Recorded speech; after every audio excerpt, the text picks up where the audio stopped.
கீழே வேலை செய்கிறேன் தப்பு பண்ணால், தம்பி நீ தப்பு பண்ண, நான் தப்பு பண்ணேன்னு நீ ஃபீல் பண்ணினா எம்டிக்கு நீ மெயில் அனுப்பு, எம்டி எனக்கு அனுப்புவார், நான் பதில் எம்டிக்கு அனுப்புகிறேன், எம்டி உனக்கு அனுப்புவார், நீ கேட்டு தெரிஞ்சுக்கோன்றான். ஒருத்தரையும் திட்ட முடியல. சார் ஆம்பளையாவது பரவாயில்லைங்க, ஆஃபீஸில் இப்போ தப்பு பண்ணிட்டோம் வச்சுங்களேன், நமக்கே தெரியும் பண்ணிட்டோம், மேலதிகாரி வந்து திட்ட போகிறாரு, இன்றைக்கி சந்திராஷ்டமம் முடிஞ்சு போச்சு அப்படின்னு நம்மளே மனசளவில் ரெடி ஆகிடுவோம். அதனால் திட்டு வாங்கிறதுக்கு சைக்காலஜிக்கலாக ரெடி ஆகிடுவோம். ஆனால் லேடிஸ் அப்படி இல்லைங்க, அவங்க சாதாரணமாகவே புத்திசாலி. இந்த வேலைக்கு போகிற லேடிஸ், கம்பெனிலலாம் வேலைக்கு போகிற லேடிஸ் ரொம்ப புத்திசாலி. நான் பாருங்கள் எவ்வளோ கரெக்டாக கம்பெனிக்கு போகிற லேடிஸுன்னு சொல்கிறேன். புத்திசாலி புத்திசாலி. சரி, அவங்கெல்லாம் சொல்லுவாங்க தப்பு பண்ணிட்டுங்க, திட்டத்துக்கு முன்னால் அவங்களே அழுவாங்க. இந்த திட்டுறவங்கள ஏற்கனவே அழுகுறவங்களை திட்ட முடியாதுல்ல. என் செக்ரட்டரி அப்படி தாங்க, அது அழுவுது பார்த்த உடனே எனக்கு தெரிஞ்சிடும் ஏதோ தப்பு பண்ணியிருக்குன்னு. சரி விடு அப்படின்னு. அன்றைக்கி பார்த்தா அழுகுது. எனக்கு என்ன தப்பு பண்ணி கண்டுபிடிச்சிட்டேன். பிரச்சனை என்னென்னா எனக்கே மெமோ வரும், ஏன்னா நான் சைன் பண்ணிக்கிறேன். தாங்க முடியல, எப்படி இருந்தாலும் எனக்கும் திட்டு விடும். கூப்பிட்டு நீ எல்லாம் எதுக்கு வேலைக்கு வேறு பேசாமல் பேப்பர் போட்டு போ, ரிசைன் பண்ணிட்டு போச்சோ சார். அது வரையும் அழுது இருந்ததுங்க. நான் திட்டினோம்னா அழுக ஓவர் ஆகி முந்தானி எடுத்து வாயில் வச்சுன்னு கதவு திறந்து ஓடுது. வெளியில் வந்து பார்க்குறேன், ஆஃபீஸை என்ன ஒரு மாதிரி பார்க்குது. அவனுங்க எத்தனை சினிமா பார்த்துருப்பானுங்க. போன அம்மா என்ன பண்ணிடுச்சுங்க, அடுத்த நாள் அவங்க ஹஸ்பண்டை கூப்பிட்டு வந்துடுச்சு. அவருக்கு தான் 7 அடிக்கு ஜிம்முக்கு போவான் போல இருக்குது. என்ன எங்கள் ஒய்ஃபை ரொம்ப திட்டுறீங்களா அப்படின்னா நான் பம்பிட்டேன். நான் டக்குன்னு என்ன பண்ணேன், இல்லை சார் ஜிஎம் தான் சார் ஸ்ட்ரிக்டாக இருக்க சொன்னார். எனக்கு என்னன்னா அவன் அடிக்கணும்னு முடிவு பண்ணாமல் வச்சுக்கலாம், ஜிஎம்ஐ வலிச்சு விட்டுறது. ஏன்னா அந்த ஆள் தனியாக நம்ம அடிக்க முடியாதுங்க. ஆனால் அவன் சொன்னான் சார், அந்த ஆள் கண்ணில் பார்த்தேன், அதில் ஒரு சந்தோஷம் தெரிஞ்சது.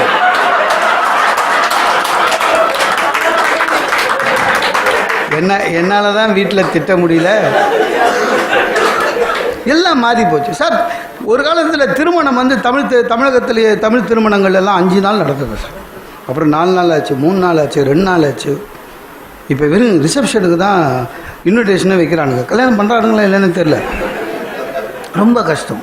அதுலேயும் சென்னை மாதிரி மாநகரங்கள், எனக்கு மதுரை தெரியல, சென்னை மாதிரியில் என்ன பார்த்தீங்கன்னா ஒன்று A+ஆக இருக்குது மண்டபம், ஒரு நாளைக்கு 15 லட்சம் ரூபா, இல்லைன்னா டொக்கு, கல்யாணமே பண்ண முடியாது, கோயில் தான்.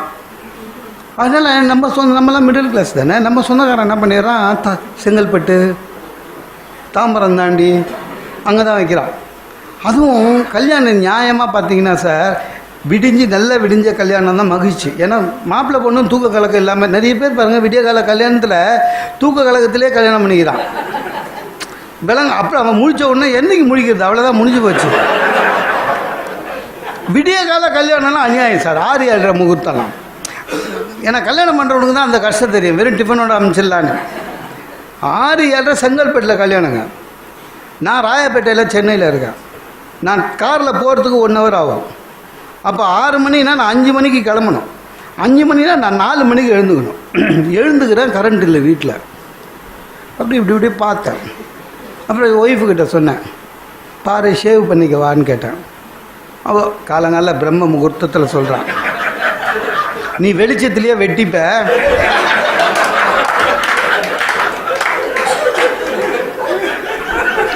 பிரம்ம முகூர்த்தத்தில் வெளிச்சத்துலேயே வெட்டிப்ப, நீங்கள் என்ன கல்யாணமாக பண்ணிக்க போகிறீங்க, பார்க்க தானே போகிறீங்க. எங்கள் அப்பா எடுத்து கொடுத்த ஷர்ட்டு நான் பக்குனாச்சு. நான் அதை ஒழிச்சு வச்சுருந்தேங்க, கரண்ட்டில் கண்ணு தெரியல, கரண்ட் இல்லைன்னு. அவள் எடுத்துட்டா, இந்த ஷர்ட்டை போட்டுவான்னு. ஐயோ வேண்டாத தெய்வம் இல்லை. எங்கள் மாமனார் அதை வந்து டெல்லியிலேருந்து வாங்கிட்டு வந்தார். அது வாங்கி வரும்போது எங்கள் மாமனார் டெல்லி போனார். எம்பின்னு நினச்சிடாதீங்க, அவங்க கம்பெனியில் இந்த வருஷத்துக்கு ஒரு வாட்டி போக்குவரத்துக்கு காசு தருவானுங்கள்ல, அதுக்காக டெல்லிக்கு போனார்.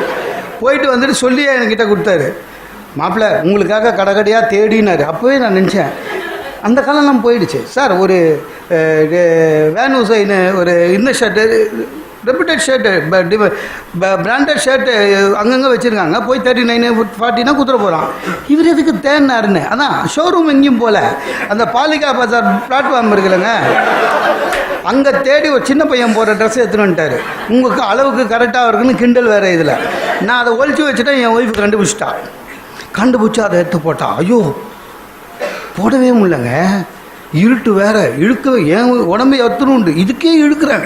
இழுத்து ஒரு மாதிரி போட்டு பட்டன் போட்ட உடனே ஷர்ட்டுக்கு ஏற்ற மாதிரி நடக்க ஆரம்பிச்சிட்டாங்க. ஏன்னா எப்போ வேணாலும் கிழியும். இவ வேற வெளியில் வர நம்மளுக்குன்னு நடக்குங்க. இந்த விடிய கால கல்யாணம், அப்போ கல்யாணம் பண்ணுற அந்த ஆள் மேலே எவ்வளோ கோவம் ஏறும் பாருங்க. வெளியில் வரேன், ட்ராவல்ஸ் நிற்கிது. அவன் ஓடிபி நம்பர் என்னன்னா எனக்கு ஆஃபீஸில் அனுப்பலை.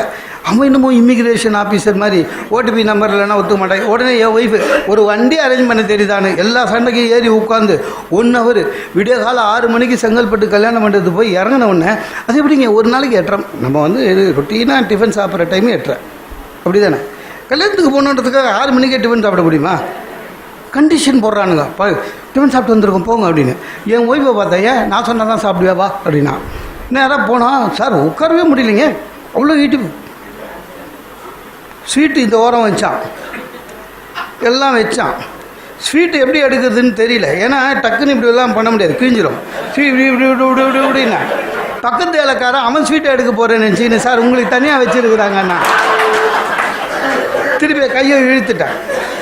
சார் சாதாரணமாக சாப்பிட்றது இப்படி தானே சார் சாப்பிடுவோம், அன்றைக்கி மட்டும் நான் இப்படி வச்சு இப்படி சாப்பிட்டுருந்தேன். அப்புறம் அப்படியே மனமே பார்க்குறவன். வருகை தந்த நீதி அரசருக்கு என்னுடைய வணக்கங்களை சொல்லி என் பேச்சை தொடர்ந்து. அது என்னாச்சு, இப்படி ஒரு 30 பேர் விசாரித்தான் உடம்பு சரியில்லையான்னு. என் வயசு சொந்தக்காரன் ஒருத்தன் தான். அவன் மட்டும் கேட்டான், ஏண்டா பக்கவாதம் வந்த மாதிரி நடக்கிறேன்னா. எல்லாம் எங்கள் மாமனார் கொடுத்த ஷர்ட்டு. கடைசியில் மேடைக்கு போனாங்க, தாலி கட்டி முடிஞ்சோடனே மாப்பிள்ளை இருந்தார். அதனால் நான் மாப்பிள்ளை சொந்தக்காரன், மாப்பிள்ளைக்கு தான் கை கொடுக்கணும், நம்ம தான் ஷர்ட்டு இப்படி இருந்தார். பொண்ணு பக்கம் போயிடுச்சு. அப்புறம் என் ஒய்ஃபு டக்குன்னு அவள் பொண்ணு கையை பிடிச்சின்னு நீ அங்கே கொடு கையை அப்படின்னா. வீட்டுக்கு வந்து இப்படி நான் கிழிஞ்சுது. அப்பா எதில் மாறுறதுன்னு எல்லாம் மாறி போச்சுங்க, எல்லாம் மாறி போச்சு. நம்மளுடைய சிலது வசதிக்காக மாற்றிக்கலாம், தப்பு இல்லை. பழமை வேணும், ஆனால் பழமை வந்து நம்மளுடைய வசதிக்கு கஷ்டமாக இருந்தால் கொஞ்சம் மாற்றிக்கலாம். அதுக்காக மொத்தமாக உடைக்க முடியாது. சார் வேட்டி அணிய வேண்டும், இதுதான் நம்மளுடைய தமிழ் மரபு. கோட்டு வேட்டி போட்டு போக முடியாது, வேட்டியை போட்டுன்னு ஓடுற பஸ்ஸில் ஏற முடியாது. சில கம்பெனியில் வேட்டி போனால் உள்ளே ஓட மாட்டான், பேண்ட்டு நியாயம். ஆனால் அதுக்குன்னு வசதின்னு இந்த பர்முடாஸ்ன்னு ஒன்று இருக்குது சார். அதை கண்டுபிடிச்சவன் எவன்னு எனக்கு தெரியணும், நோபல் ப்ரைஸு தரணும். எல்லா இடத்துக்கும் போட்டுக்கிறான். அன்றைக்கி கோயம்புத்தூருக்கு ட்ரெயினில் ஏறுறாங்க, ப்ளூ மவுண்டனில் ஒரு 50 வயசு ஆள் 7 அடிக்கு இருக்கான், பர்முடாஸ் போட்டு வரான். அப்படியே அப்பர் பர்த்துக்கு ஏறுறான். என்ன ட்ரெஸ்ஸு அது சார்? தமிழகத்தினுடைய புடவைங்க, புடவை கட்டுங்க, தப்பு இல்லை. சரி, இப்போ பெண்கள் எல்லாம் முன்னேறிட்டாங்க, அவங்களே 2 வீலர் ஓட்டுறாங்க, ஓடுற பஸ்ஸில் ஏறுறாங்க, எல்லாத்துலேயும் வந்துட்டாங்க. Okay, churidar okay. இந்த லெக்கின்ஸ்னு ஒன்று இருக்குது சார், அதை கண்டுபிடிச்சவனுக்கு நோபல் பிரைஸ் தரணும். ஐயோ, ஒரு அம்மா குண்டா அம்மா லெக்கின்ஸ் போட்டுன்னு மெட்ராஸில் ஸ்கூட்டரில் 2 பக்கமும் கால் போட்டுன்னு போகுது. பின்னால் வண்டி ஓட்டுற நமக்கு பயமாக இருக்குது, எப்போ கிழியும். நான் அந்த ஓட்டுற ஹஸ்பண்ட்கிட்ட சொன்னேன், சார் அந்த ஸ்கூட்ரு போத்துற பெட்ஷீட்டையாவது போட்டு தொலையாது அம்மா கேட்க. இல்லை, ரொம்ப கஷ்டங்க சார். ஒரு நம்மளுடைய மரபுன்னு ஒன்று இருக்குது. முன்னாலெல்லாம் தமிழ் திருக்கோயிலெல்லாம் வெறும் மங்கள வாத்தியம் இருக்கும், நாதஸ்வரம் மேளம், அது கேட்க அருமையாக இருக்கும் சார். நாதஸ்வரமும் மேளமும் அடிக்கும் போது உங்கள் கரண்ட்டே இல்லைனாலும் அந்த சத்தத்தை அடிச்சிக்க முடியாது சார். இறைவனோட ஐக்கியமாகறதுக்கு அதை விட ஒரு மங்கள வாத்தியம் எதுவுமே கிடையாது. ஆனால் இப்போ என்ன பண்ணிட்டோம், செலவு ஜாஸ்தி கட் பண்ணணுன்னு அதையும் நிறுத்திட்டான். நிறைய கோயிலில் பார்த்தீங்கன்னா மோட்ரு வச்சுக்கிறான் சார், டம்மன்னு. ஆர்த்தி பேஷண்ட் உள்ளே போனால் தீர்ந்தான் அத்தோட. ஏன்னா அவனுக்கு மோட்ரு எப்போ ஆன் பண்ணுறாங்கன்னு தெரியலங்க. பெருமாள் கிட்ட அப்படியே பக்குன்னு இருக்கும். அன்றைக்கி எங்கள் தெருமுனையில் ஒரு கோயிலில் அது மாதிரி வச்சுருந்தாங்க சார். நைட்டு ஷார்ட் சர்க்யூட் ஆகிடுச்சு, மோட்ரு மட்டும் பொப்போன்னு அடிக்குது, கோயில் பூட்டிக்குது. எப்படி திறக்கிறதுன்னு தெரியல. போய் நிற்கிறோம், ஒருத்த மட்டும் சொல்கிறான், அரங்காவில் கூடுற அவர் தான் பூட்டை ஒழுங்காக தொடப்பாருன்னா. பூட்டை ஒழுங்காக உடைப்பாருங்கண்ணா. நான் சொன்னேன், உடைப்பாருன்னு சொல்லக்கூடாதுங்க, திறப்பாருன்னு சொல்லணும். இல்லை, எல்லாம் மாறி போச்சுங்க. இதில் என்ன ஆகுது, கோயில் எது பத்திரமா பார்த்துக்கணும் ஒன்றும் தெரியல. ஒன்றும் கஷ்டம், ரொம்ப கஷ்டம் சார். நான் திருப்பதிக்கு ஒரு வருஷத்துக்கு முன்னால் போகும்போது க்யூவில் நிற்கிறேங்க, 50 ரூபா இது திருப்பதி கோயில். பெருமாள் ஸ்லோகம் பண்ணினே போனேன். அங்கே பார்த்தீங்கன்னா தமிழ் கல்வெட்டு, தெலுங்கு கல்வெட்டு, நாயக்கமார்கள், தமிழர்கள் எல்லாமே எழுதியிருக்கிறான். கல்வெட்டு படிக்க தெரியாது, ஆனால் அதை பாதுகாக்கணும்ல சார். ஒரு கல்வெட்டுக்கு ரெண்டாவது இதுக்கு ஒரு கேப் இருக்குதுன்னு பூசி வச்சுருக்காங்க சார். அதில் நம்மளால் விசிட்டிங் கார்டு சொல்லி வச்சுருக்காங்க சார். மார்க்கெட்டிங் பண்ணுறாங்க. மார்க்கெட்டிங் பண்ணுற இடமா அதுவாது பரவாயில்லைங்க. பெருமாள் ஸ்லோகம் சொல்லினே போகிறோம், ஒருத்தர் மேலே எழுதி வச்சுருக்கான் ஜெயந்தி ஐ லவ் யூன்னு.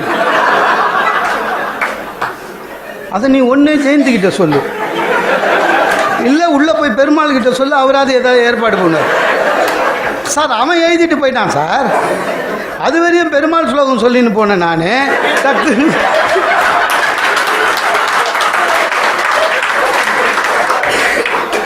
அது வரையும் பெருமாள் ஸ்லோகம் சொல்லின்னு போனேன் நான். டக்குன்னு பார்த்து செகண்ட் பிஏ எம்ஏ படிக்கும் போது இப்படி தானே ஒரு பொண்ணுக்கிட்ட சொன்னோம், உனக்குலாம் லவ் ஒரு கேடான்னு சொல்லிச்சு அப்படின்னு நினச்சினே இருந்தேன். என் ஒய்ஃபு பின்னால் எங்கே வந்தாலும் வேடிக்கை போக முன்னால் அப்படின்னு.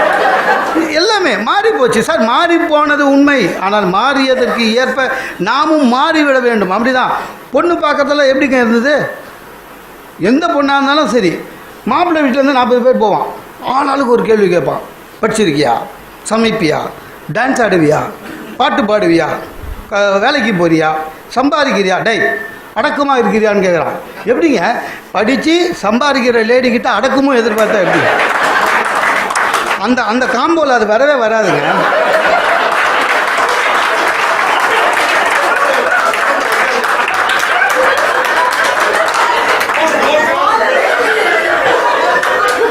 இல்லை வராது. நம்ம கேள்வி கேட்டுக்கினே இருப்போம். ஆனால் அப்போ அந்த மாதிரி இருந்தது, இப்போ மாறிடுச்சு சார். இப்போ லேடிஸ் பேசுகிறாங்க, எனக்கு கல்யாணம் அப்படி தான் ஆச்சு, நான் பண்ண ஒரே தப்பு, கல்யாணம் பண்ணதில்லை, நான் பண்ண ஒரே தப்பு, பொண்ணு பார்க்க போகும்போது என் 2 தங்கச்சிங்க, அவங்க ஆல்ரெடி மேரீடு, என் 2 மாப்பிள்ளையை கூட்டி போயிட்டேன் பொண்ணு பார்க்கறதுக்கு. அவனுங்க கூட வந்துட்டானுங்க, தங்கச்சி 2 மாப்பிள்ளை. பொண்ணு பார்த்தேன், நான் ஒரே ஒரு பொண்ணு தாங்க பார்த்தது, அவங்களே கல்யாணம் பண்ணிக்கிட்டேன், வேறு வழி இல்லை. பார்த்தேன், பொண்ணு பிடிச்சிருச்சு. பொண்ணுக்கு அப்பா தான் எங்கள் மாமனார். தம்பி பொண்ணு உங்கள்கிட்ட பேசணுன்னா பக்குன்னு ஆயிடுச்சு. அப்போயே நான் பட்டிமன்றம்லாம் பேசின்னு இருந்தேன். அது வெளியில் கூட்டத்தில் பேசுறது சார், நம்ம இஷ்டமாக பேசிக்கலாம் சரியா. இஷ்டம் இருக்கிறவங்க கேட்குறாங்க, இல்லைன்னா போயிடுவாங்க. இது இன்னொருத்தர் வீட்டில் போய் பயமாக இருந்தது, லைட்டாக வேர்க்குது, கை காலெலாம் உதறுது. பொண்ணு உங்கள்கிட்ட பேசணுன்னாங்கன்னு திரும்பி பார்த்தா எங்கள் மாப்பிள்ளைங்க, ஓ மாப்பிள்ள ஓ அப்படின்னா. எனக்கு என்னென்னா எப்படியாவது அந்த பொண்ணு சரி சொல்லி இந்த கல்யாணம் ஆகணும், இல்லைன்னு வச்சுங்களேன் இவங்க 2 பேரும் ஊர் ஃபுல்லாக போய் சொல்லுவான், அந்த பொண்ணே வேணான்னுச்சு, ரிஜெக்ட் பண்ணிடுச்சு உங்கள் அண்ணன்னு. உள்ளே போகிறேன், பொண்ணு அதான் ஒய்ஃபு ரொம்ப சௌகரியமாக அவங்க வீட்டு சோபாவில் சமணம் போட்டு உட்காந்துக்குது, அது அவங்க வீடு. எனக்கு உள்ளே போனவுடனே என்ன பண்ணுறதுன்னே தெரியலைங்க. நிற்கணுமா, கை கட்டணுமா, உட்காந்துக்கணுமா, ஒன்றும் புரியல, என்ன பண்ணுறதுன்னு தெரியல. அப்புறம் MBA hospital administration, take home 60,000, அதான் அவங்களுக்கு போதுமா, அது டேக் ஹோம் 60,000 வந்துச்சு. அப்புறம் உங்கள் ஹெச்ஆரில் கேட்டோம், உங்களை பற்றி நல்லா சொன்னாங்க. லூஸு, நான் ஏற்கனவே எங்கள் ஹெச்ஆர்கிட்ட சொல்லி வச்சுருந்தேன்.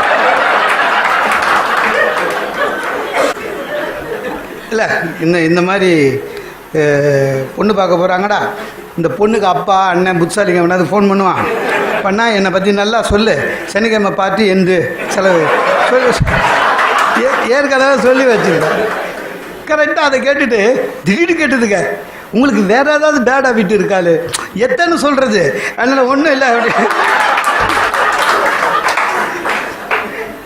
அதான் மாறுதல் வரும், மாறுதல் வரும்போது நம்ம அப்படியே மாற்றிக்கணும், ஒன்றும் பண்ண முடியாது சார். பெண் அழகாக இருக்கிறாளா, சமைக்க தெரிகிறாளா என்று நினைத்து திருமணம் செய்த காலம் போயிடுச்சு. பெண்ணுக்கு சம்பளம் எவ்வளோன்னு கேட்க ஆரம்பிச்சிட்டோம். அதனால் என்ன போயிடுச்சு, வீட்டில் சாப்பாடு போயிடுச்சு. வீட்டில் சாப்பிட்றோன்னு சாப்பிட்றோம் சார். அன்றைக்கி ஆஃபீஸ்லேருந்து வந்து உட்கார்ந்தோன்னே மஞ்சளாக ஏதோ ஒன்று ஊற்றினான் குழம்பு, எட்டி பார்த்தேன், விட்டுட்டா சாப்பிட்ற போகிறோம், இது என்ன குழம்பு சொல்லுங்க அப்படின்னா. என்னது சாப்பாட்டில் குவிஸு, இதுக்காக தான் நம்ம ஆஃபீஸ்லேருந்து வந்தோம். அது மஞ்சளாக இருந்ததா, குருமாவான்னு, ஐயோ தோத்துட்டீங்க, இது மோர் குழம்பு இருந்துச்சு. அது பரவாயில்லைங்க. திடீர்னு ஒரு நாள் சிவப்பாக ஒன்று கிண்ணத்தில் திறந்து கொடுத்தா, இது என்னென்ன மஷ்ரூம் அல்வான்னா. எனக்குல காய்கறி பேர் இந்த மாதிரி வராது, மஷ்ரூம் அல்வா யார் எனக்கு இது செய்ய தெரியாத உனக்கு, நான் கற்றுக்கிட்டேன் அப்படின்ச்சு. யார் கற்றுக் கொடுத்தது அப்படின்னா, டிவியில் யார், ஆக்ட்ரஸ் நளினி அப்படின்ச்சு. அந்தம்மா பாருங்கள், நடிக்கும் போது நம்மளை தொல்லை பண்ணிச்சு. எல்லாம் மாறி போச்சு. ஏன்னா சாப்பாடு அட்ஜஸ்ட் பண்ணின்னு போகணும், அவ்வளோதான் சார். அழகை பற்றிய மனசு தமிழன் வந்து இல்லை. எது அழகுன்னு நினச்சான் ஒரு காலத்தில்? உள்ளம் அழகாக இருக்கணும். உள்ளம் அழகாக இருந்தால் முகம் அழகாக இருக்கும். நீங்கள் உள்ளே வந்து கருப்பு இருந்ததுன்னா முகம் பொலிக்காது. அதனால தான் அகத்தின் கண் முகம்னு சொன்னான். அது மாதிரி இருக்கணும். நிறைய பேர் இப்போது எல்லாருமே அழகுனாக்கா வேற நினச்சின்னு இருக்கோம். அதுலேயும் ஆண்கள் பரவாயில்ல, இந்த பெண்கள் என்னவோ தெரியலிங்க, மெட்ராஸ் ஃபுல்லாக பியூட்டி பார்லர் தான்.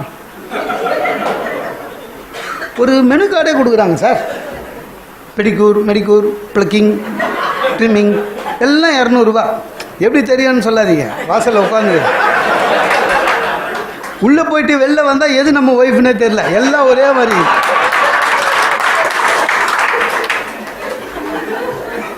அவங்களே அடையாளம் கண்டுபிடிச்சி விட்டா தான் உண்டு. ஆனால் வந்துடுறாங்க சார், நம்ம தானே பணம் கொடுக்குறோம், வந்துடுறாங்க.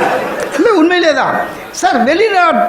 வெளிநாட்டுடைய நாகரிகத்தை நம்ம அப்படியே எடுத்துக்கணும்னு ஒன்றும் அவசியம் இல்லை சார். அவங்களோட சீதோஷ்ண நிலை வேறு சார். அங்கே வந்து பனி மைனஸில் போகுது. நான்லாம் கனடாவில் ஒரு இடத்துல மாட்டி ஏடாகுடமான நாளில் போயிட்டேன்.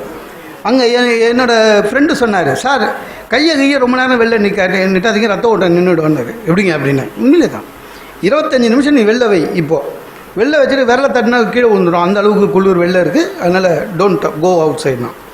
அந்த மாதிரி நிலம் அங்கெல்லாம் எப்படின்னா, பெண்கள் வெளியே வந்தாங்கன்னா இந்த சீதோஷ நில குளிரில் உதட்டு தானாக வெடிச்சிடும். வெடித்தா ரத்தம் வரும். அதுக்காக அவங்க வந்து வேசலைன் போட்டாங்க. அதுக்காக தான் அவங்க லிப்ஸ்டிக் போட்டாங்க. அது சீதோஷ நிலைக்கு. நம்ம ஆளுங்களுக்கு அதை பற்றி கவலையே கிடையாது சார். அங்கே லிப்ஸ்டிக் போட்டால் நானும் போடுவேன், போடவும் தெரியாது. அது பேர் லிப்ஸ்டிக்கு. இவங்க என்ன பண்ணுறாங்க சார், பச்சை கலரில் ஒரு பட்டு புடவை கட்டின்னு சிவப்பாக ஒரு லிப்ஸ்டிக்கு அப்படி எடுத்து அப்படி அப்படின்னாங்க வச்சுங்க. இந்த கிருஷ்ணர் வெண்ணெய் சாப்பிட்டா மாதிரி அப்படியே கல்யாணத்துக்கு வருவாங்க. அதில் கூட அவங்க அதை மெயின்டைன் பண்ணுவாங்க சார். வெளிநாட்டில் வந்து லிப்ஸ்டிக் வச்சாலும் அதை மெயின்டைன் பண்ணுவாங்க. டிஷ்யூ பேப்பர் வச்சுப்பாங்க, அப்பப்போ அம்மம்மான்னுவாங்க. நமக்கு அந்த கவலையே கிடையாது. அவங்க ஸ்பூனில் சாப்பிடுவாங்க, நமக்கும் கவலை கிடையாது. நம்ம கையில் முதல் பந்தியில் உட்காந்து ஃபுல்லாக சாப்பிட்டுட்டுங்க கையை கழுவிட்டு இந்த அனுமார் வேஷம் போட்ட மாதிரியே அப்படியே வந்து ஃபோட்டோவுக்கு நிற்கும். என்னவோ தெரியல சார், உண்மையிலேயே சொல்கிறேன். அழகு இப்போ ஆண்களுக்கு அந்த கவலையே கிடையாது. நான் ஒன்று சொல்கிறேன், ஒரு கல்யாணம் நடக்குது, அந்த கல்யாணத்துக்கு போயிட்டுல பொண்ணுக்கு அப்பா யாருன்னு ஈஸியாக கண்டுபிடிச்சிடலாம் சார். ஈஸி, பொண்ணுக்கு அப்பாவை கண்டுபிடிக்குது. இந்த வேர்க்க விறுவிறுக்க தலையெல்லாம் களைஞ்சி போய் ஜிப்பாலாம் நனைஞ்சு போய் அக்கள் ஒரு ஜிப்பா எக்ஸிபிஷனில் தொலைஞ்ச மாதிரி ஒரு ஆள் சுற்றி நிற்பான். கரெக்டாக அவனை கண்டுபிடிச்சிடலாம் பொண்ணுக்கு அப்பான்னு. ஆனால் பொண்ணுக்கு அம்மாவை கண்டுபிடிக்க முடியாது. அவங்களும் மேக்கப் போட்டு கூம்பு கொண்டு போட்டுக்கின்னு கை ஹேண்ட்பேக் வச்சுக்கின்னு பொண்ணுக்கு பக்கத்துலேயே நிற்பாங்க. உண்மையிலே தான் சார், உண்மையிலே இவ்வளோ சொல்கிறீங்களே. ஒரு மத்திய குடும்பம், மிடில் கிளாஸ் ஃபேமிலியாக இருந்தால் கூட சரி, பெண்களோட ஸ்டைல் வேறு, ஆண்களோட ஸ்டைல் வேறு. அவங்க பாருங்கள், பர்ஸே 3 வச்சுருப்பாங்க சார், ஒரு 4 பர்ஸு வச்சுருப்பாங்க. மிடில் கிளாஸ் லேடிஸை என்னென்னா, ஒரு பர்ஸு கடைக்கு போவேன், ஒரு பர்ஸு ஆஃபீஸுக்கு, ஒரு பர்ஸு ரிசப்ஷனுக்கு, அந்த மாதிரி 4 வச்சுருப்பாங்க. ஆம்பளைங்கக்கிட்ட அப்படி கிடையாது, ஒரே பர்ஸு, அதுவும் கிழிஞ்சிருக்கும். அதில் ஒய்ஃபு ஃபோட்டோ வேறு இருக்கும். பர்ஸும் தொலையாது,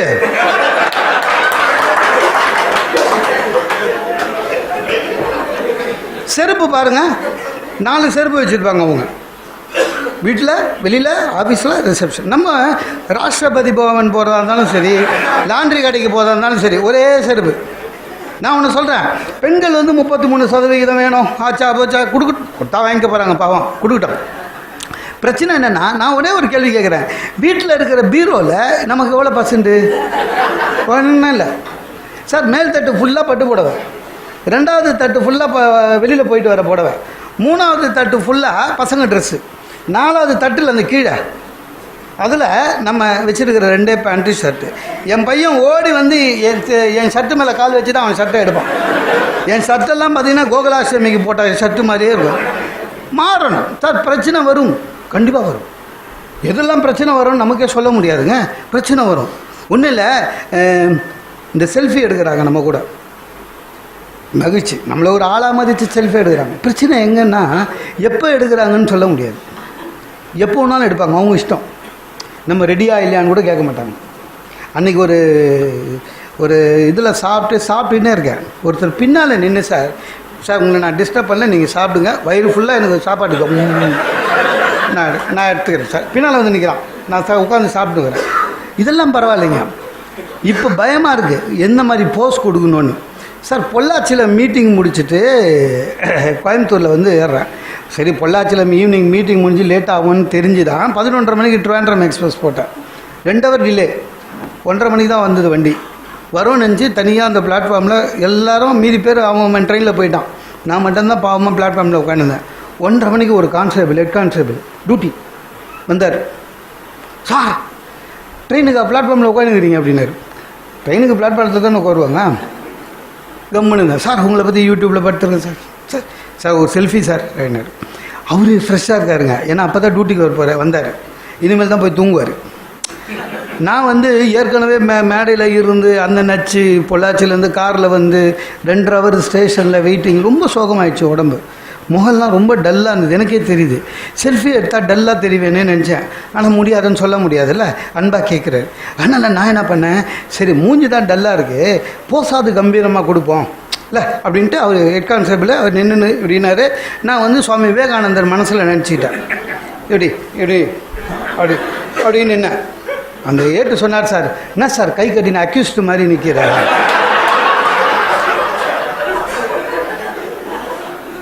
கையை கீழே விட்டு ஃப்ரீயானு இல்லை சார்னாரு. நான் வந்து விவேகானந்தர் நினச்சி ஏட்டுக்கு வந்து அக்யூஸ்டு ஞாபகம் வந்தது. பிரச்சனை வரும், அட்ஜஸ்ட் பண்ணும். சில பேர் ஐயோ பெட்ரோல் விலை ஏறிடுச்சு, பெட்ரோல் டே ஏறுது தெரியுதுல்ல, இதையே டெய்லி எதுக்கு வருத்தப்படுற? டெய்லி தெளிவாயிடு, மனசில் தெளிவாயிடு. இன்றைக்கி பெட்ரோல் விலை 2 ரூபா ஏறும், படு காலையில் எழுந்து பாரு, 1 ரூபா தான் ஏறி இருக்கும், 1 ரூபா லாபம்.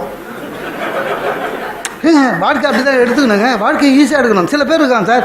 என் ஃப்ரெண்டு ஒருத்தர் ரொம்ப ஜோசியத்தில் நம்பிக்கை, மூஞ்சி சோகமாக வச்சுருந்தா. என்னடா என்ன இல்லை ஜோசியம் பார்த்தேன் மனசு கஷ்டமாகிடுச்சுன்னு. என்ன சொன்னான் ஜோசியத்தில்? என்ன இல்லை ஒவ்வொரு மனுஷனுக்கும் 7 பிறவி தானா, அதுக்கப்புறம் அவன் பிறக்கவே மாட்டானா. சரி உனக்கு என்ன பிரச்சனைன்னு? இல்லை இது எனக்கு 7வது பிறவியா, இனிமேல் நான் பிறக்கவே மாட்டேன்னா. அதுக்கு கவலைப்படுறாங்க. நான் சொன்னேன், டே 7வது பிறவியே இவ்வளோ கேவலமாக இருக்கே, நீ இனிமேல் பிறந்து என்னடா பண்ண போகிற? எல்லாமே சார் எது இப்போ வீட்டில் கூட நிறைய பேர் ஒய்ஃபுங்களை அட்ஜஸ்ட் பண்ண தெரியாமல் அவசரப்படுறாங்க. அதில் தான் சண்டை வருது. என் ஒய்ஃபுங்க நீ உலகம் ஃபுல்லாக சுற்றுற, அவளுக்கு என்னமோ அந்த விசிடின்னு ஒன்று வாங்கணுன்றதுல பெரிய இது. விசிடிலாம் காலம் மலை ஏறி போச்சு. ஆனால் அது ஒன்று வாங்கணும். அவளுக்கு என்னென்னா டேப்பு, இது விசிடி. நீ என்ன ஊர் உலகம் ஃபுல்லாக சுற்றுற ஒரு விசிடி இல்லையே. அதாவது நம்ம எது வாங்கி கொடுத்தாலும் எது அவங்க ஆசைப்படுறாங்களோ அது வாங்கி கொடுக்கலன்னா பெரிய கவலைப்படுவாங்க. அது அந்த லேடிஸ் சைக்காலஜி. விசிடி அதுக்காக கவலைப்படல. கூப்பிட்டேன் ஒரு 2 நிமிஷம் அவளுக்கு விளக்குறேன். இங்கே பார், வீட்டில் பார், டிவி, மிக்சி, டேபிள் ஃபேன், இதெல்லாம் நம்மளா வாங்கணும். கிரைண்டர் இல்லை அவங்களே தானே கொடுத்தாங்க. 1 வருஷம் இரு, எப்படியும் எலெக்ஷன் வரும். விலையில்லா விசிடின்னு 2 பேரில் யார் சொல்கிறாங்களோ அவங்களுக்கு ஓட்டு போட்டு போயிடலாம், அவ்வளோதான். இல்லை நம்ம தாங்க அட்ஜஸ்ட் பண்ணோம். எல்லா இடத்துலையுமே பண்ண முடியாது. ஆஃபீஸில் அப்படி தான். நிறைய பேர் ஆஃபீஸ் டென்ஷனே கிடையாது. எல்லாம் வர ஹெச்ஓடிலாம் நம்மளுக்கு நல்ல சார். ஆம்பளை ஹெச்ஓடினா கூட பரவாயில்லைங்க, அட்ஜஸ்ட் பண்ணுவாங்க. இந்த ஒரு பெரிய நிறுவனத்துக்கு சிஇஓ லெவலில் ஜென்ஸ் இருந்தாங்க வச்சுக்கலையே, அவங்களுக்கு வந்து இல்லை இந்த லேடிஸு ஜென்ஸ் எல்லாம் பார்க்க மாட்டான். எல்லாரையும் ஒன்றா அரவணைச்சின்னு போயிடுவான். சில பேர் எக்ஸ்ட்ராவாக அரவணைப்பான், அவன் தான் மாட்டுறான். ஆனால் இந்த லேடிஸு சிஇஓ ஆச்சு வச்சிங்களேன், முடிஞ்சு போச்சு. ஏன்னா அவங்களுக்கு வந்து இல்லை அந்த டாப்பில் வந்த உடனே அதுவும் ஜென்ஸை பார்த்தாலே என் சிஇஓ எனக்கு ஒன்றாங்க சார். அந்த அம்மா வந்ததுலேருந்தே எனக்கு அப்படியே முடிஞ்சு போச்சு. சனி ஆன மாதிரி இதெல்லாம், சனி பயிற்சி ஆன மாதிரி. அந்த அம்மா ஜென்ரலாகவே திட்டுவாங்க சார். ஒருத்தர் இண்டிவிஜுவலாக திட்ட மாட்டாங்க.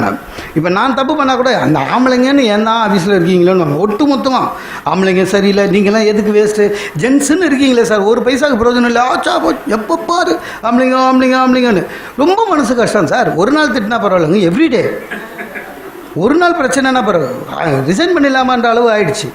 ஏன்னா மனசு கஷ்டத்தை யார்கிட்டையும் சொல்லவும் முடியாது. இப்போது நம்ம ஆஃபீஸர் ஆம்பளைன்னா ஒய்ஃப்கிட்ட சொல்லலாம், சார் எங்கள் சார் திட்டாருன்னு.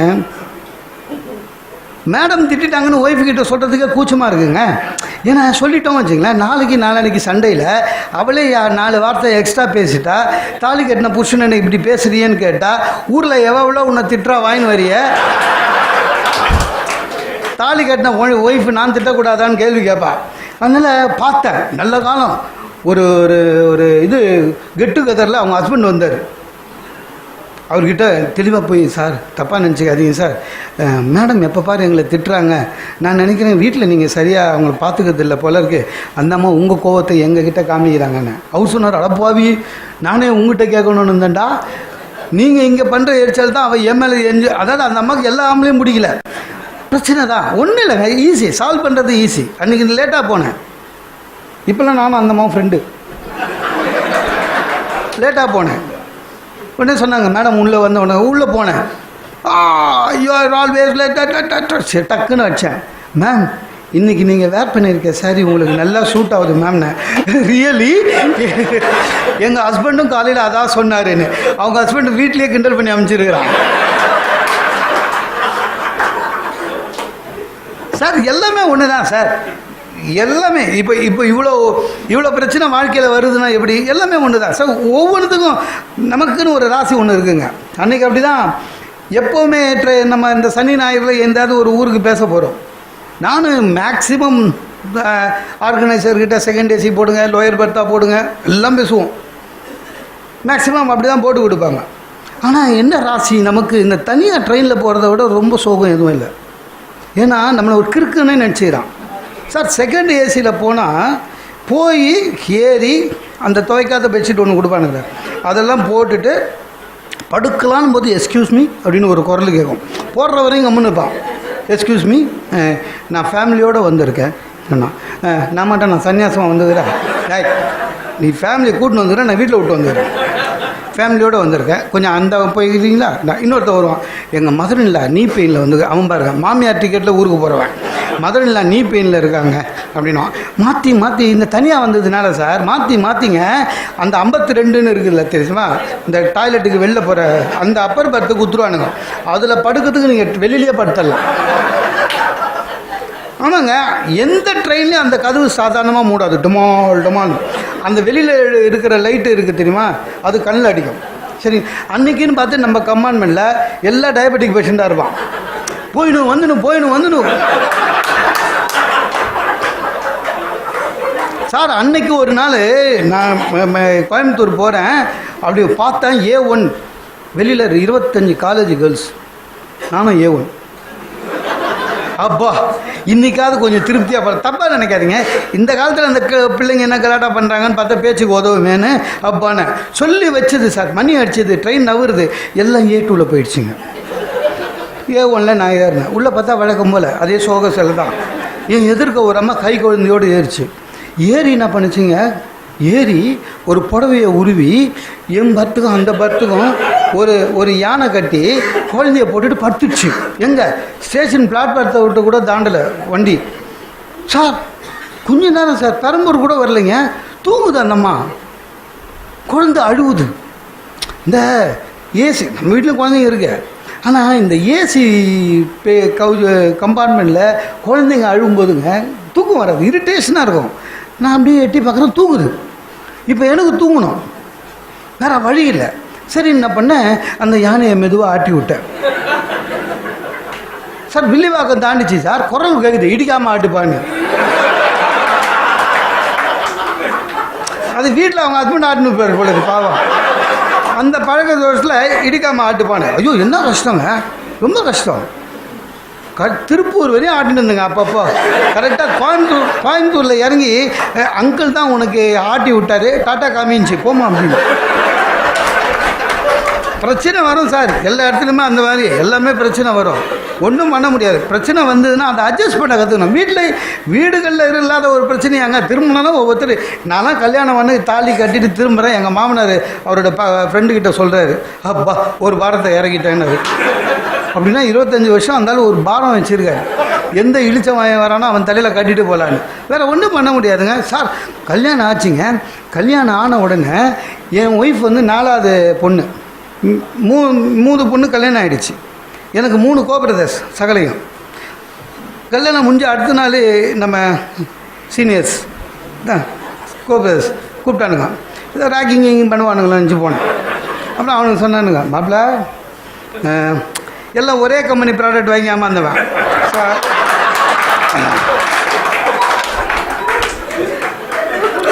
மாப்பிள்ள நான் ஒன்று சொல்கிறேன், நம்ம மாமனார் ரொம்ப நல்லவர், சாது நம்மள மாதிரியா.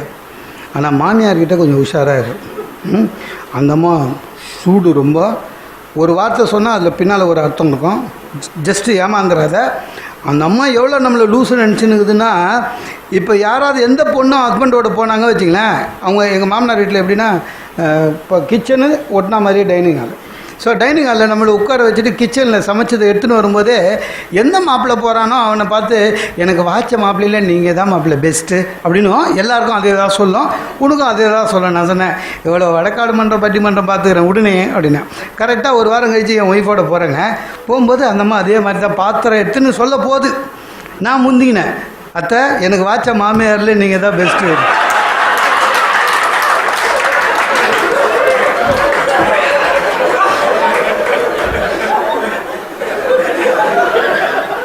அந்த அம்மாவுக்கு புரிஞ்சிட்டு அந்த 50 வயசில் வெக்கப்பட்டது. ரைட் சார், பிரச்சனை வராங்க சார், பிரச்சனை வரும். அதுக்காக கொல்லப்படுது. குடும்பத்தோடு வெளியில் போகிறது மகிழ்ச்சினா, யார் போகிறது மகிழ்ச்சி, எதில் போகிறது மகிழ்ச்சி, அதில் இருக்குது. இப்போ நல்லா மிடில் கிளாஸில் இருக்கிறவங்க சார், எனக்கு வெறும் பைக்கு மட்டும்தான், கார் கிடையாது. I don't have car. Middle கிளாஸில் இருக்கிறவங்க ஸ்கூட்டர் தான் ஓட்ட முடியும். ஏன்னா என் உடம்பு வசதி அவ்வளோதான். இந்த ஸ்கூட்டர் கண்டுபிடிச்சவன் பார்த்துக்கிறீங்களா, 35 கிலோ சார் இன்ஜின். அதை பின்னால் வச்சுருக்கான், முன்னால் வெறும் தகரம். இன்ஜின் 35 கிலோ ப்ளஸ் 75 கிலோ, அவ்வளோ 105 கிலோவையும் தாங்கினே நான் ஓட்டணும். அப்படி ஓட்டிக்கினே போகும்போது பார்த்தீங்கன்னா, நம்மளும் மஞ்சள் தானே சார். நம்ம போகிற நேரம் தான் எதிர் சைடில் ஒரு 40-45 வயசில் ஒரு அம்மா அழகாக போகும். நம்ம மனசு நினைக்கும், நம்மளுக்கு பொண்ணு பார்க்கும்போது இதெல்லாம் எங்கே போச்சு அப்படின்னு. நம்ம அதை பார்ப்போம். ஒய்ஃப் வந்து அட்வர்டைஸ்மெண்ட்டு இந்த வினைல் போர்டில் போட்டுக்கோ, ஏங்க அண்ணாச்சி கல்லில் ஒன்று எடுத்தால் ஒன்று ஃப்ரீயானா. அட உங்கள் அப்பா சொன்னால் கூட பரவாயில்ல, கம்னு இருந்தீங்க அப்படின்னு. சார் உண்மையிலேங்க கஷ்டம், சில கஷ்டம்லாம் இருக்கும். ஆனால் கஷ்டம் இருக்கிறது என்பதற்காக நீங்கள் அதை கஷ்டமாக பார்க்கக்கூடாது. நான் சொல்ல வர மெசேஜ் அதுதான். மகிழ்ச்சி வேணுமா, பிரச்சனை வருகிறதா, அந்த பிரச்சனையில் எது நல்லது, எது பாசிட்டிவ், அப்படி பாருங்கள். இருக்கும், ஒவ்வொரு பிரச்சனையும் இருக்கும். சார் கவர்மெண்ட்டில் திடீர்னு ஹெல்மெட் போட சொல்லிட்டாங்க, 2 வீலருக்கு போட சொன்னாங்களா, கவர்மெண்ட் சொல்லிடுச்சு. ஆனால் உண்மையிலேயே 2 வீலர் ஓட்டுற எனக்கு கஷ்டம் சார் அது. ஏன்னா நம்ம தலையே 3 கிலோ தாங்க, ஹெல்மெட்டு 7 கிலோ இருக்குது. அதை மாட்டின்னு பக்கத்தில் லாரி வரதா தெரில, இது ஒன்று தெரில, ரொம்ப கஷ்டம். இப்படி இப்படி இப்படி போயினுக்கிறேன், ஏதோ வேறு வழி கிடையாது. ஆனால் அதை கஷ்டம்னு நினைக்கக்கூடாது. அதில் ஒரு நன்மை இருக்கும். என்ன, பின்னால் உட்காந்து உங்கள் அப்பா சரியில்லை, உங்கள் அம்மா சரியில்லை, உங்கள் அக்கா சரியில்லை, ஒன்றும் கேட்டுக்காது, ஜாலியாக போகலாம். சார் கவர்மெண்ட்டாவது வெறும் ஓட்டுற வந்துச்சு. ஹைகோர்ட்டில் என்ன பண்ணிட்டாங்க, பின்னால் உட்காரவனும் போடணுன்னாங்க. இன்னும் நல்லதாக போச்சு. கொண்டைக்கும் சேர்த்து ஒரு ஹெல்மெட் வாங்கி போட்டேன். கரெக்டா? ஸோ ஒரு பிரச்சனை வரும்போது அதில் இருக்கிற பாசிட்டிவ், ஓகே ஃபைன். இது என்ன ஆயிடுச்சுங்க, இம்ப்ளிமெண்ட் பண்ணி எப்பவுமே இம்ப்ளிமெண்ட் பண்ணால் நம்ம ஒரு 6 மாதம் ஜரூராக இருப்பாங்கல்ல, அரசும் போலீஸும். யார் பாடுறாங்க பாருங்கள். கரெக்டாக 6 மாதம் கரெக்டாக இருந்தது. திடீர்னு என்ன ஆச்சுங்க, இது நடந்தது. உங்களை எத்தனை பேருக்கு தெரியும்னு தெரியல. ஈரோடில் ஒரு பெட்ரோல் பங்கில் ஒரே கலர் பைக்கு, ஒரே colour helmet, husband and wife. Sir நம்ப மாட்டீங்க, ஒய்ஃப் 2 பேரும் பைக் மாதிரி ஏறிட்டாங்க சார். நடந்தது பைக்கு மாதிரி ஏறிட்டாங்க. இப்போ தெரியுதா ஒய்ஃபுங்களாம் நம்மளை எப்படி ஐடென்டிஃபை பண்ணுறாங்கன்னு, பைக்கு கலர் வச்சு, ஹெல்மெட் கலர் வச்சு. இவன் கிளம்பிட்டான், யாரே ஒய்ஃப் நம்ம கூட தான் வருவாங்கன்ற ஒரு தைரியத்தில் கிளம்பிட்டான். கொஞ்சம் தூரம் போகிறான், என்னங்க இந்த வழியாக போகிறீங்கன்னு குரல் கேட்டுது. குரல் நல்லா இருக்குதே, நம்ம ஒய்ஃப் இல்லையேன்னு தெரியும். மூஞ்சி நல்லா இருக்குதே, நம்ம ஹஸ்பண்ட் இல்லையேன்னு இறங்கிடுச்சு. முடிஞ்சு போச்சு. அப்புறம் அவனை கூப்பிட்டு 2 பேரும் நடு ரோட்டில் ஒய்ஃபை எக்ஸ்சேஞ்ச் பண்ணிட்டு போயிட்டான். இப்போ ஒரு பிரச்சனை, அதில் ஒரு பாசிட்டிவ், அதில் ஒரு பிரச்சனை.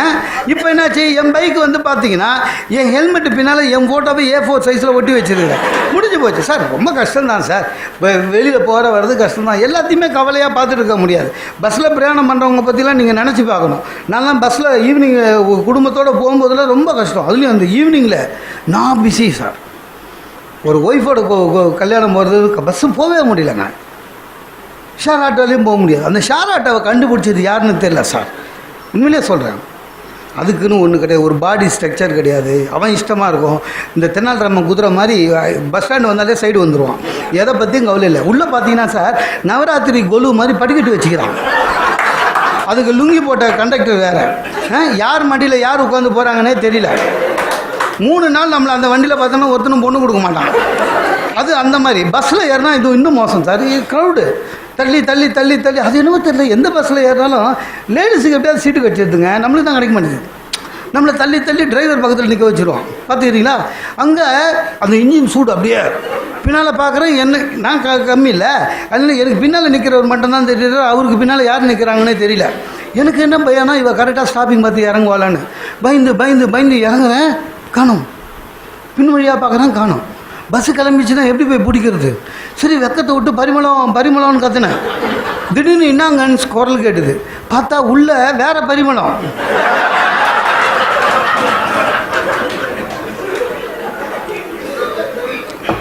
வேற பரிமளம். அது எட்டி பார்க்குது. அதுக்கு பாருங்க, அது ஹஸ்பண்டு குரலும் என் குரலுக்கும் வித்தியாசம் தெரியல. ஆக்சுவலாக நம்ம பரிமளத்தை விட அது பெட்டராக இருந்தது. ஆனால் அதுக்காக இறங்க சொல்ல முடியாதுல்ல, தப்பு இல்லை. கட்சியில் பார்த்தா நம்ம பரிமளம் இறங்கிடுச்சு. கிட்ட போயிட்டு ஸ்டாப்பிங் தெரியாதுண்ணா, இல்லைங்க தூங்கிட்டேன் அப்படின்னு. 3 ஸ்டாப்பிங்கில் எப்படி தூக்கம் வரும்? நல்ல மனசு, நான் தூங்கிட்டேன், உங்களை மாதிரியா வேணாம் அப்படின்ட்டு. அது அவங்களுக்குன்னு ஒரு தனி ஹிஸ்ட்ரி இருக்குது சார். டாக்டர் என்னை வாக்கிங் போக சொன்னார். 40 வயசு ஆயிடுச்சு, வாக்கிங் போகணும். என் ஒய்ஃபுக்கிட்ட சொன்ன வாக்கிங் வாணும், என் நல்ல மனசுக்கு ஒன்றாவது போ அப்படின்னா. சென்னு போனால் அப்போ தான் தெரிஞ்சுதுங்க. பீச்சுக்கு போகிற மெரினாவில் நிறைய ஜென்ஸு பார்த்தா நாய் பூச்சின்னு வரான். என்னங்க வாக்கிங்குன்னு? இது பெஸ்ட்டுங்க, சௌகரியம், கூட கூட பேசாது. நம்மளுக்கே மூச்சு வாங்குச்சுன்னா கூட டக்குன்னு நீ வந்து சிகரெட் பிடிக்கிற, அதனால தான் உனக்கு மூச்சு வாங்க, அதெல்லாம் ஒன்றும் சொல்லாது சார். நான் ரொம்ப நல்லதாக போச்சு அப்படின்னு நினச்சேன். சார் பிரச்சனை வரும், பிரச்சனை வரலன்னா எப்படி? நம்மளாம் சில வாட்டி தானாக மாட்டுவோம். பார்த்துக்கிறீங்களா? நிறைய பேர் மாட்டியிருப்போம். நான் இன்றைக்கி அப்படி தான் ஐஸ்வர்யா ராய் படத்தை பார்த்துட்டேன். ஏதோ புக்கு பேரட்டின்னா ஐஸ்வர்யா ராய் இப்போ எடுத்த படம். உண்மையிலே அந்தம்மா அழகு, இவரை ஒத்துக்கிறாரு. இல்லை, குழந்தை பெற்ற பிறகு அழகாக இருக்கு, உண்மையான உலக அழகு. சரி பார்த்தேன், என்னாச்சு கொஞ்சம் எக்ஸ்ட்ராவாக பார்த்துட்டேன். அதை பார்க்கக்கூடாது, டக்குன்னு திருப்பி இருக்கணும். நான் எக்ஸ்ட்ராவாக பார்த்தது என் ஒய்ஃப் பார்த்துட்டா. டக்குன்னு இது நான் திடீர்னு பொம்பளைங்க படத்தை பார்க்குற கெட்ட பழக்கம்னா டக்குன்னு நான் வேறு எதாவது அட்ஜஸ்ட் பண்ணமே. என்ன பண்ணேன்? இல்லைம்மா இது பாரு, குழந்தை பெற்ற பிறகும் எப்படி இருக்கா பார்த்தியா அப்படின்னா. டக்குன்னு ஒரு வார்த்தை சொன்னேன் சார், என்னால் தாங்க முடியல. இதெல்லாம் ஒரு அழகா? யார்? ஐஸ்வர்யா ராயே என் ஒய்ஃப் சொல்கிறாங்க சார், இதெல்லாம் ஒரு அழகா? அவளுக்கு மேக்கப் போட்டவன் எனக்கு போட்டால் நான் கூட அப்படி தான் இருப்பேன். நான் என்ன சொல்கிறது, விட்டுட்டேன். கொஞ்சம் தூரம் போனேன். அப்புறம் அவளுக்கே உள்ள மனசு கொஞ்சம் எக்ஸ்ட்ராவாக பேசிட்டோமோ. திடீர்னு என்கிட்ட வந்து இல்லை, ஐஸ்வர்யா ராய் உங்களுக்கு டிகாஷன் காப்பி வைப்பாளா, ஐஸ்வர்யா ராய் உங்களுக்கு துணி துவச்சி போட்டு வரலான்னு. நான் என்னமோ அடுத்த வாரத்தில் இருந்து ஐஸ்வர்யா ராய் கூட இருக்கு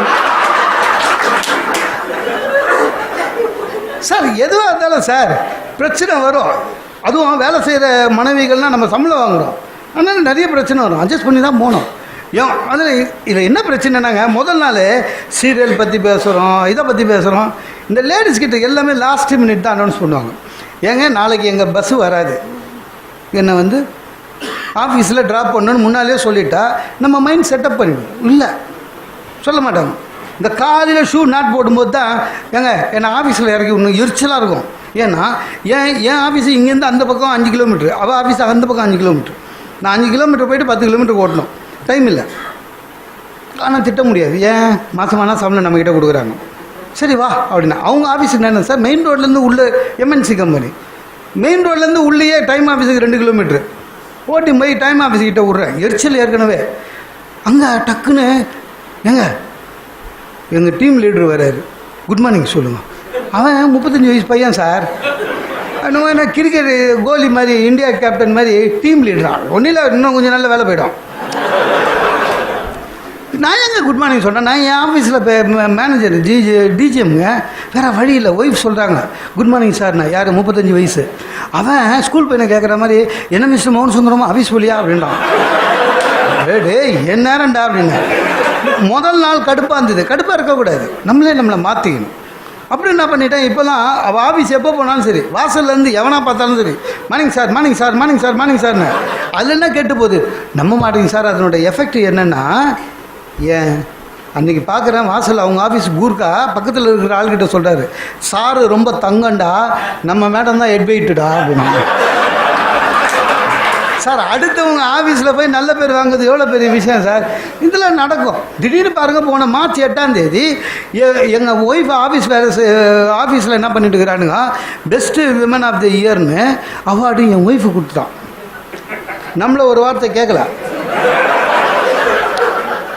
எனக்கு ஃபோன் பண்ணான், என்னென்னு, எங்க ஒரு பெஸ்ட்டு விமன் அவார்டு எனக்கு கொடுத்தாங்க எங்கள் ஆஃபீஸ்லன்னு. ஒரு 3 மணிக்கு ஃபோனு, மார்ச் 8. நான் எப்படி கொடுத்தாங்கன்னு, ஆனால் அதை காட்ட முடியாதுல்ல. யூ டிசர்வ் இட்ரா, you deserve it, very good.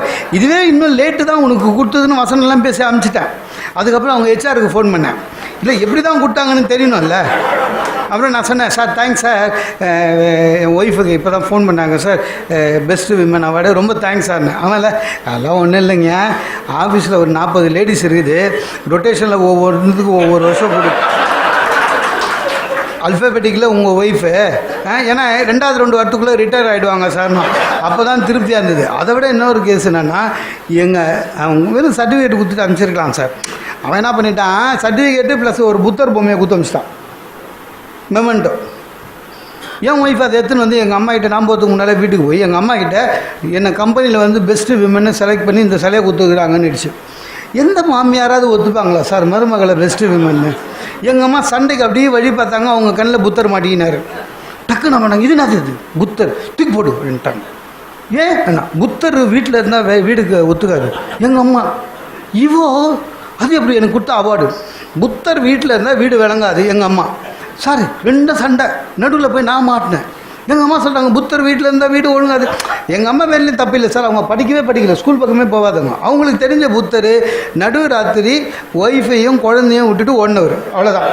நான் அதுக்காக எங்கள் அம்மா கிட்ட அந்த நேரத்தில் கிளாஸ் எடுக்க முடியாது. புத்தர் போதி மரத்துக்கு போனார், அங்கே அவருக்கு யாரோ ஞானம் கொடுத்தாங்க, 8 பேருண்மைகள் சொன்னார், ஆசை இதெல்லாம் சொல்ல முடியாது. சண்டை எனக்குன்னு இந்த வீட்டில் ப்ரைவசி இல்லையா, அது இல்லை. எங்கள் அம்மா 2 உச்சத்தில் இருக்குது. திடீர்னு எங்கள் அம்மா சொன்னாங்க, நான் சொன்னது சரியாச்சடா, புத்தர் வந்தால் வீட்டில் பிரச்சனைன்னு சொன்னெல்லாம் வந்துச்சு பாருங்க சார். ஆரம்பித்து வச்சதே அவங்க தான் சார்.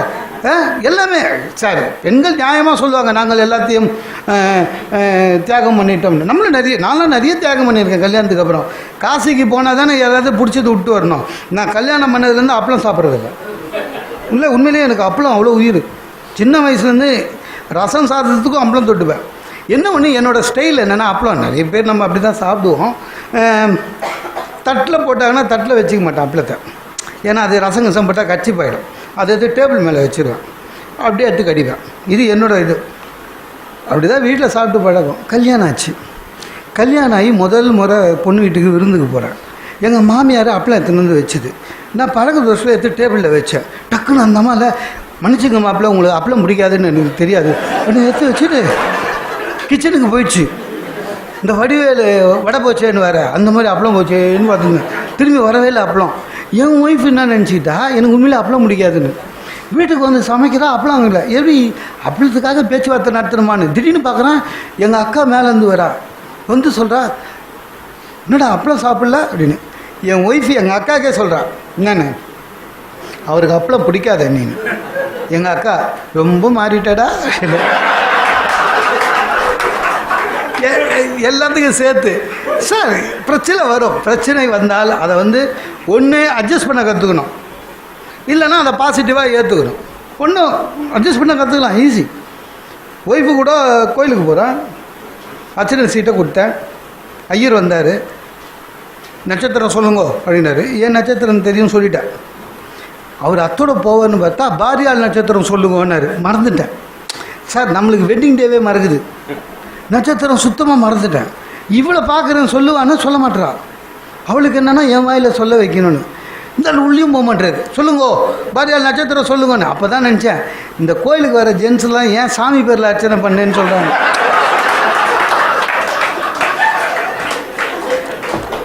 நம்ம அந்தளவுக்கு உஷாரில் மாட்டிக்கணும். பாரியால் நட்சத்திரம் சொல்லுங்கன்னு. ஒன்றும் பிரச்சனை தான், ஏன்னா தெரியாதுன்னு சொன்னாங்க. வீட்டுக்கு போகும்போது எனக்கு அர்ச்சனை விழும். அதனால் என்ன பண்ணேன், டக்குன்னு ஒன்றும் இல்லை, சிம்பிள் மாற்றிக்கணும். இல்லைம்மா இது இந்த ஸ்தல புராணம் எப்படின்னா அவங்கவுங்க நட்சத்திரம் அவங்கவுங்களே சொல்லணும், அப்புறம் உங்கள் இஷ்டம்னு சொல்லிட்டான். அட்ஜஸ்ட் பண்ணணும். சார் எங்கள் ஒய்ஃபு வேலைக்கு சேர்றதுக்கு முன்னால் ஹவுஸ் ஒய்ஃபாக இருக்கும்போது, அப்போ நம்ம காங்கிரஸ் கவர்மெண்ட்டு கடைசி, அப்போ கிருஷ்ணா தீரத்துன்னு ஒரு மினிஸ்டர், மகளிர் மேம்பாட்டு மினிஸ்டர், அவர் சென்னைக்கு வராரு. இன்னும் 6 மாதத்தில் எலெக்ஷன் முடியுது. சென்னைக்கு வரும்போது சும்மா இல்லாமங்க, நான் ஆட்சிக்கு திரும்பி வந்தால் ஹவுஸ் ஒய்ஃபாக இருக்காங்களா வீட்டில், ஹோம் மேக்கர், அவங்களுக்கு ஹஸ்பண்ட் சம்பளம் கொடுக்கணும்னு சட்டம் எடுத்துன்னு வருவோம், மகளிர் மேம்பாடு அப்படின்னு சொன்னார். வரல அவங்க சொன்னார், அவர் சொல்லிட்டு போயிட்டார். அப்போ என் ஒய்ஃப் வேலைக்கு போகல, அவர் சொன்னதை தினத்தந்தியில் போட்டான். என் ஒய்ஃப் அதை படிச்சிச்சு. சார் காலையில் நான் கிளம்பும்போது சொன்னாங்க, பேப்பர் படிச்சிங்களாச்சு. படிச்சேன். இனிமேல் சட்டம் வருதாமேனு. என்ன வருது அப்படின்னா, இல்லை ஹவுஸ் ஒய்ஃபாக நாங்களாம் வீட்டில் இருக்கிறவங்களுக்கு ஹஸ்பண்டுக்கு சம்பளம் கொடுக்கணுமான்னு. நான் சொன்னேன், அதெல்லாம் சொல்லுவாங்க, கவர்மெண்ட்டில் வராது, இன்னும் வரணுங்க அப்படின்ச்சு. சரி வந்தால் கொடுத்துடலான்னு. இல்லை வந்தால் அதுக்கு பிஎஃப்லாம் பிடிப்பீங்களான்னு சொன்னேன்.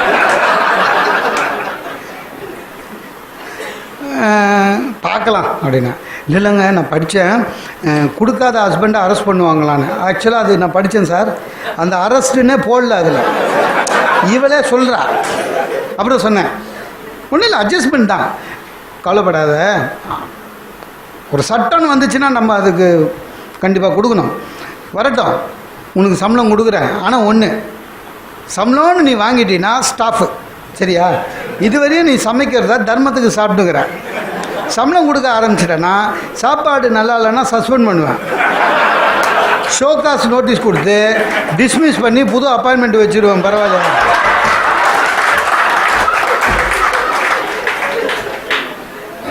அவ்வளோதான், அன்றைக்கி முடிஞ்சுது. Sir positive thinking make you positive. எதுவாக இருந்தாலும் நேர்மறையாக சிந்தியுங்கள், வெற்றி அடைவீர்கள். சுவாமி சின்மயானந்தா ஒரு முறை பெங்களூர்லேருந்து டெல்லி போகிறாரு. டெல்லி கிட்ட போகும்போது ஆஸ் யூஷுவல் டெல்லி என்ன ஆகிடுச்சு, இங்கே இறங்க முடியாது, பனிமூட்டம் ஜாஸ்தி, திரும்பி போனிட்டாங்க. மறுபடியும் அவர் பெங்களூர் வரையும் வருது. பெங்களூர் வரையும் வரும்போது டெல்லியிலேருந்து மறுபடியும் கூப்பிட்றாங்க, கிளியர் ஆகிடுச்சு வரலான்னு. பேசஞ்சர் எல்லாம் குதிச்சான். அப்போ ஒருத்தன் சொன்னான், குருஜி உங்களுக்கு கோபமே வரலையான்னு. ஏன் அப்படின்னாரு. இல்லை அப் அண்ட் டவுன் அடிச்சுன்னு ஷெட்யூல் அடிச்சுன்னு. அப்படி பார்க்கக்கூடாது, ஒரே டிக்கெட்டுக்கு 3 பிரயாணம் கொடுக்குறாங்க ஃப்ரீயா, அதை பாருங்கள். Positive thinking. சார் கல்கட்டாலேருந்து அன்னை தெரசா அதே மாதிரி தான் சார். அன்னை தெரசா கல்கட்டாலேருந்து டெல்லி போகிறாங்க, 6 மணி ஃப்ளைட்டு, நம்ம போயிட்டாங்க. போன பிறகு ஏர்போர்ட்டில் சொல்லலாம் 2 hours டிலேன்னு. எல்லா பேசஞ்சரும் போய் உச்சா புச்சான். இந்தம்மா கடவுளுக்கு நன்றினாங்களாம். மதர் உங்களுக்கு கோபம் வரலையான்னு. மதர் சொன்னாங்களாம், இல்லை ஏர்லி மார்னிங் ஃப்ளைட்டுன்றதுனால நான் ப்ரேயரே அர்ஜென்ட்டாக பண்ணிட்டு வந்தேன், ஆனால் கடவுள் எனக்கு பொறுமையாக ப்ரேயர் பண்ண 2 hour டைம் கொடுத்தாரு அப்படின்னாங்களாம். பாசிட்டிவ். சார் பாசிட்டிவ் திங்கிங் இருந்தால் போதுங்க, வாழ்க்கையில் வெற்றி அடைஞ்சு விடலாம். அதுதான் உண்மை சார். உண்மையிலேயே உலகத்திலேயே ரொம்ப பாசிட்டிவ் திங்கிங் இருக்கிற தம்பதிகள் எனக்கு தெரிஞ்சு, உங்களுக்கு தெரிஞ்சு இருக்காங்க, வேறு யாரும் இல்லை. இந்த இங்கிலாந்து ராஜா ராணின்னு கேள்விப்பட்டிருக்கீங்களா? அதை மாதிரி ஒரு பாசிட்டிவ் தம்பதி யாருமே இல்லை. 65 வருஷமாக ஹஸ்பண்ட் அண்ட் ஒய்ஃபு. அதுலேயும் அந்த ராஜா பாருங்கள், ராணி கூட சிரிச்சா மாதிரியே நிற்பாருங்க, உண்மையிலேயேங்க. ஆனால் 10 பைசாவுக்கு பிரயோஜனம் இல்லை, ஒரு அதிகாரம் கிடையாது அவருக்கு, ஒரு கையில் பேனாவே கிடையாது. ஏன்னா சைன் பண்ண வேண்டிய அவசியமே இல்லை, எல்லா அதிகாரமும் ராணி தான், சரிங்களா. ராணி அம்மா தான் கவர்னரை நியமிக்கும், ராணி அம்மா தான் பாராளுமன்றத்தை துவங்கி வைக்கும், ராணி அம்மா தான் வெளிநாட்டு தூதுரை பார்க்கும், ராணி அம்மா தான் விம்பிள்டன் ப்ரைஸ் கொடுக்கும். ஆனால் இவர் சிரிச்சா மாதிரியாக கூட நின்றுக்கினே இருப்பார். வருஷத்துக்கு 5 கோட் சூட் எடுத்து கொடுத்துட்றாங்க. காம்படிஷனே அவருக்கும் செக்யூரிட்டி ஆஃபீஸருக்கு தான், யார் ராணி கிட்ட நிற்கிறாங்கன்னு. அந்த பாசிட்டிவ் மைண்டு வந்ததுன்னா ஜெயிச்சிடலாம். ஆகவே நீங்கள் மகிழ்ச்சியாக இருங்கள், மகிழ்ச்சியாக இருந்து மற்றவர்களை பாராட்ட கற்றுக்கொள்ளுங்கள். மற்றவர்களை பாராட்ட கற்றுக்கொள்ளுபவர்கள் தான் மற்றவர்களால் பாராட்டப்படுவீர்கள் என்று கூறி இந்த வாய்ப்புக்கு நன்றி கூறி விடைபெறுகிறேன். நன்றி, வணக்கம்.